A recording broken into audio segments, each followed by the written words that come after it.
Les parents emmenaient les troupeaux boire à un étang, et comme il y avait 2 troupeaux, il fallait que chacun passe à son tour abreuver les animaux, quoi.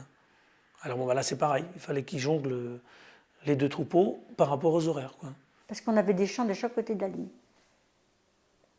C'est pour ça. Alors il fallait toujours passer le passage à niveau, là. C'était long? Ben, on avait moins de bêtes que maintenant, ce serait plus long, oui, certainement plus difficile. Hein. Oui, oui. Et ça prenait combien de temps, par exemple? Oh, on les poussait un peu, hein, mettons, à peine 10, pas 10 minutes, non. Non. Pour qu'elle passe le passage, ça prenait pas, non, quelques minutes, quoi. Parce qu'on avait, à ce moment-là, on avait 15 bêtes. Il fallait faire très attention quand même, parce qu'on connaissait les horaires. C'était le matin, midi et soir. Mais entre-temps, quand même, il y avait le train de marchandises. Alors il fallait faire très attention, d'abord bien entourer les champs, forcément. Et puis faire attention, parce que en ce moment-là, il n'y avait pas l'eau comme il y a maintenant. Les bêtes s'abreuvaient à une mare, dans une mare. Et de toute façon, même si elles étaient à pec de ce côté-là, il fallait les passer la ligne pour aller boire là-bas.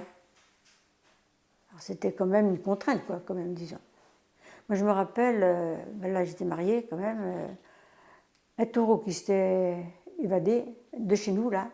Il n'était pas dans les champs, et je ne sais pas où, de la stabilisation sans doute. Et il est passé, lui, carrément sur la ligne. Et non, il n'a pas été sur la ligne, il était sur le mauvais côté, disons, enfin pour lui ça ne le dérangeait pas. Oui.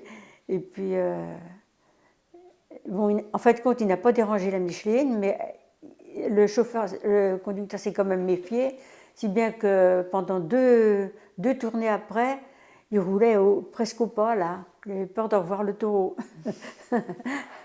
La Micheline et les trains avaient leurs horaires, hein, jusqu'en 80, quoi.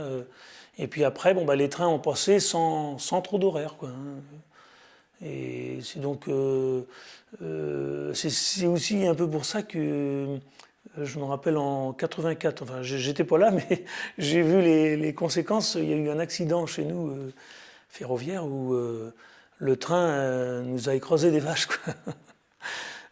Parce que bon, on avait tellement l'habitude de ces horaires, et tout le monde pensait que le train était passé dans le village, et en fait le train n'était pas passé, il y avait du brouillard et on a envoyé les vaches.